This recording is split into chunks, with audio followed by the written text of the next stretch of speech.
কি গাইস তোমরা hello guys, good evening সবাইকে। আর আমি নিয়ে চলে এসেছি একটা ছোট্ট মিনি ব্লগ। তো গাইস আমি বিকেল বার হয়ে গেছি চপ খাওয়ার উদ্দেশ্যে। কী চপ বলো তো? Bread chop. তো হেলে দুলে পৌঁছে গেলাম ব্রেড চপের দোকান। সো এখানে সিঙ্গাড়া আর পকোড়ি আছে, কারণ হচ্ছে ওরা ছাকাছাকি করে না তো জলদি। কেউ যায় তাহলে ব্রেড চপটা ছাকে, তার জন্য আমি পুকুর পাড়ে বসে কি বলছি। কি গাইস তোমরা ভাবছো এখানে আমি অন্ধকারে কথায় কেন বসে আছি? এই অন্ধকারে পুকুর পাড়ে এই বিকাল। সো গাইস কারণ আছে, তো কারণটা হলো এইটা, ব্রেড চপকে। হ্যাঁ জানি মুখে অনেক পিম্পল, ছাকাছাকি খাওয়া বন্ধ করে। গাইস আমার খিদা পেয়েছে অনেক জোর। সো গাইস আমি নিয়ে চলে এলাম ব্রেড চপ।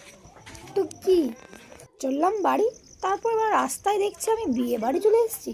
না গাইস, এটা কিন্তু বিয়ে বাড়ি লাগছে না, এটা হচ্ছে আমাদের পাড়ার সরস্বতী পুজোর জন্য প্যান্ডেল। তো গাইস এটা আমার পাড়া নয়, এটা হচ্ছে উপর পাড়া। তো আমাদের গ্রামে শুরু হয়ে গেছে সরস্বতী পুজোর জন্য প্যান্ডেল। তো তোমাদের গ্রামে কার কার শুরু হয়েছে প্লিজ কমেন্ট। তোমরা খাবে? তোমরা চলে এসো। সো গাইস ইতু খাচ্ছিল ললিপপ আর আমাকে খাইয়ে দিল, আর তোমরা চলে এসো আমার কাছে ব্রেড চপ।